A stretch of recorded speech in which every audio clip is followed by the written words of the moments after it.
안녕하세요, 가차입니다. 12월 16일 월요일 국내 시장이 마감되었습니다. 자, 오늘 코스피 코스닥은 지수 흐름은 나쁘지 않았습니다. 다만 조금은 아쉬웠던 것은 코스피는 오전장에 갭상승으로 출발했었다면 오후장까지 계속 밀리는 흐름이 나왔고요. 다시 한번 2500포인트가 깨지고 말았습니다. 그리고 코스닥은 반대로 그래도 빨간불이 들어왔고, 이것도 한 가지 아쉬움을 찾는다면 700포인트를 돌파하지 못했었네요.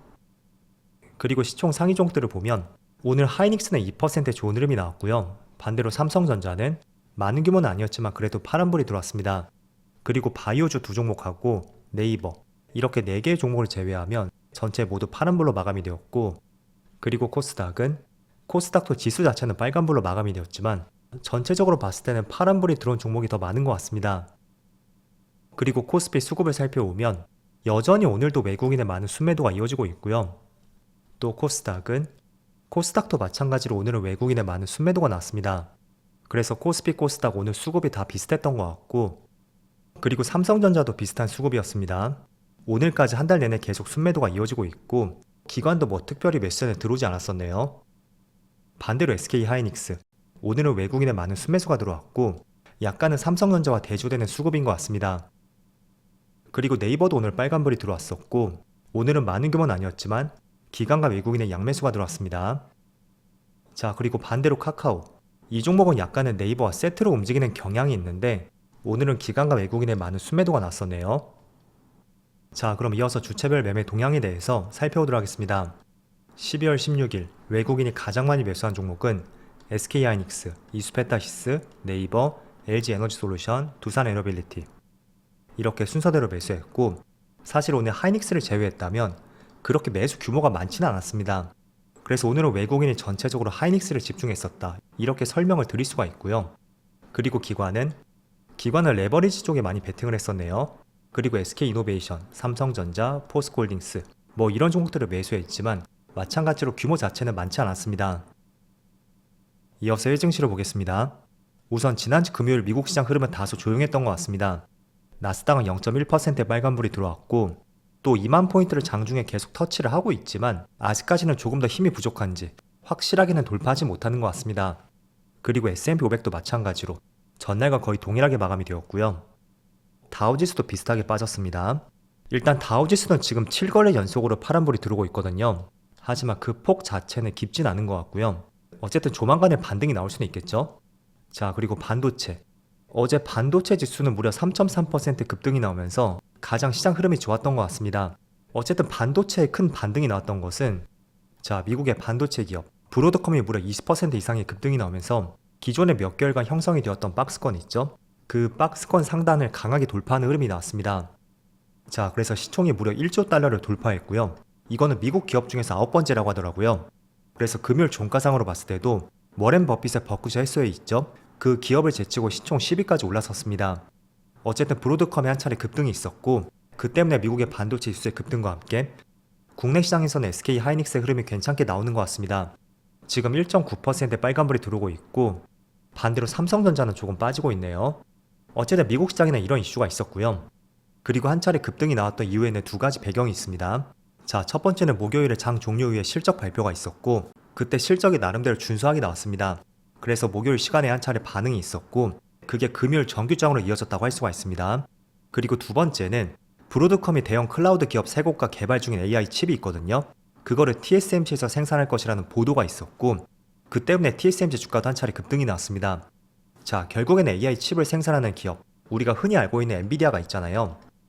그런데 이러한 내용을 통해서 엔비디아뿐만 아니라 브로드컴까지 AI 칩을 생산하는 기업들의 다변화를 한번 생각해 볼 수가 있고, 자, 그런 부분 때문에 지난주 금요일날 엔비디아의 주가를 보면 반도체 지수의 급등이 나왔음에도 불구하고 2% 이상의 파란불이 들어왔습니다. 결국은 주가의 흐름을 통해서 우리가 내용을 정리해 볼 수가 있겠죠. 그동안 AI 칩의 주도권을 갖고 있었던 지금 보시는 엔비디아, 하지만 앞으로는 시장의 다변화를 한번 생각해 볼 수가 있고, 자, 그런 측면에서는 상대적으로 삼성전자보다는 SK 하이닉스 쪽에서 조금 더 긍정적인 흐름을 기대해 볼 수가 있습니다. 어쨌든 HBM의 수요, 그게 엔비디아를 넘어서 브로드컴에서도 한번 기대를 해볼 수가 있고 그런 부분이 오늘의 상승을 견인한다고 할 수가 있습니다. 반면에 삼성전자는 아직까지는 HBM 시장에 있어서 한 발 뒤쳐져 있다고 할 수가 있잖아요. 그래서 아무리 브로드컴의 급등이 나왔다고 해도 이런 기대감을 온전히 가져가지 못할 수도 있고, 또 생산은 TSMC에서 한다고 했던 만큼 어쩌면 삼성전자가 HBM 시장을 다변한다고 해도 그 물량 자체가 이어지지 않을 가능성도 있지 않을까? 이렇게도 생각해 볼 수가 있습니다. 그래서 두 개의 종목의 차이점을 조금은 이해해 보셨으면 좋겠고요. 어쨌든 제가 이번 주는 반도체 관련주를 중요하게 보자고 말씀드렸습니다. 비록 오늘 삼성전자는 파란불이 들어오고 있지만 그동안 약 5개월 동안 이어졌었던 이 추세를 깨고 올라갈 수 있는지, 이런 부분 한번 관심 있게 보시면 좋을 것 같고, 또 분명히 그 추세를 깨기 위해서는 반도체의 가장 큰 역할이 필요하다고 말씀드렸습니다. 그래서 이번 주는 코스피가 추세를 뚫고 올라갈 수 있는지, 또 그 중심에 반도체가 제 역할을 할 수 있는지, 이런 부분 중요하게 보셨으면 좋겠고요. 또 이번 주 목요일 새벽쯤에 될 거예요. 그때 미국에 FMCA가 있습니다. 그래서 지금은 금리 인하 가능성이 상당히 높다고 하지만 이게 또 변수로 어떻게 작용될지도 모릅니다.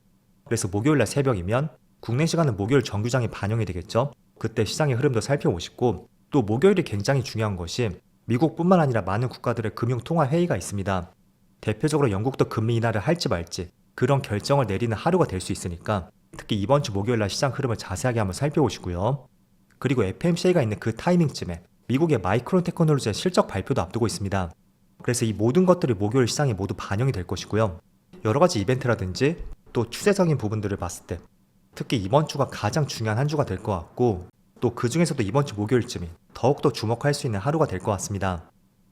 자, 그리고 지금 아시아권의 시장 흐름을 보면 일본은 전날과 비슷하게 움직이고 있고요. 또 대만도 마찬가지입니다. 그리고 중국 증시도 큰 변동은 없네요. 자, 그래서 전반적으로 미국 증시라든지 또 오늘 아시아권의 시장 흐름 큰 변동은 없는 하루인 것 같습니다. 그래서 국내 시장도 마찬가지로 그렇게 시장 흐름이 나쁘진 않지만 제가 외국인의 수급 변화를 봤을 때는 여전히 적극적인 매수는 들어오진 않고 있어요. 그래서 그런 부분이 상당히 많이 아쉬운 것 같고요. 어쨌든 추세를 돌파하기 위해서는 반도체 관련주에 좋은 흐름이 있어야 되고, 그 반도체 관련주의 흐름을 돌려 세우기 위해서는 외국인들의 적극적인 매수가 들어와야 되겠죠. 자, 그리고 지금 원달러 환율을 한번 살펴보면 국내 계엄령 선포 뒤에 환율이 한 차례 급등을 했었고 다시 조금은 되돌림이 발생이 되었습니다. 하지만 다시 한번 이번 주 금요일부터 또 환율이 조금씩 뛰는 모습이 나오고 있고 1450원이 굉장히 중요한 가격대라고 말씀드렸습니다.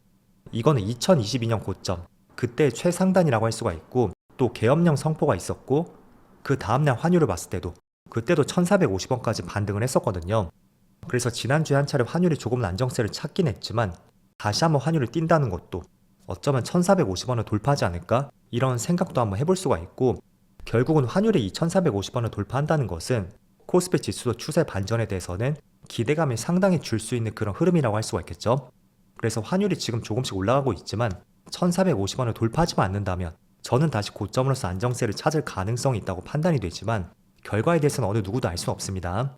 그래서 이번 주는 코스피가 추세를 돌파할 수 있는지 그런 부분을 중요하게 봐야 되는데, 어쨌든 추세를 돌파하기 위해서는 반도체에 좋은 흐름이 있어야 되고, 또 반도체에 좋은 흐름이 나오려면 외국인의 매수세가 반드시 있어야 되겠죠.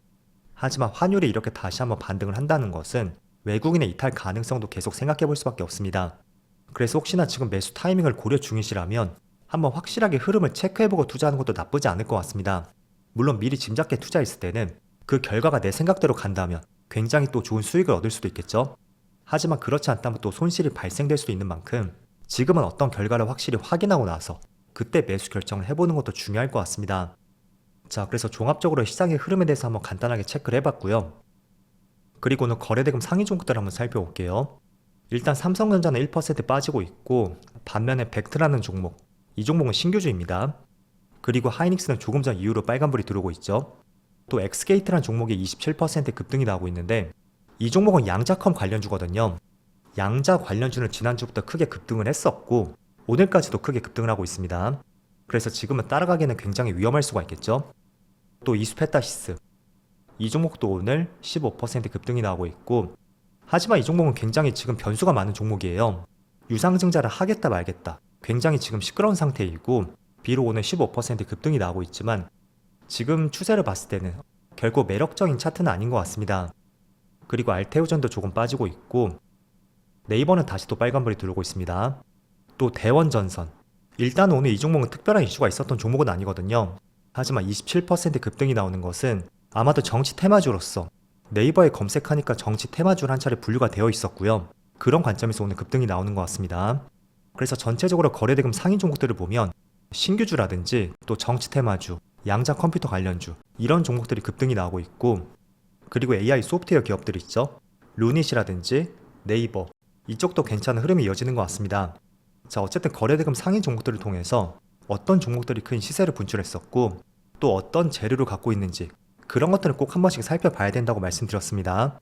그래서 어떤 종목이 있었고 또 그 종목들을 통해서 중첩되는 이슈가 있다면 그게 또 시장을 주도하는 테마가 될 수도 있으니까 항상 여러분들이 퇴근하고 나서 저녁에 거래대금 상위 종목들을 살펴보시면서 종목들을 구분해 보시는 것을 권장해 드리겠습니다. 자, 그럼 이번 주부터 굉장히 날씨가 많이 추워진다고 합니다. 모두 감기 조심하시고요. 저는 내일 영상에서 다시 찾아뵙도록 하겠습니다. 즐거운 저녁 되세요. 감사합니다.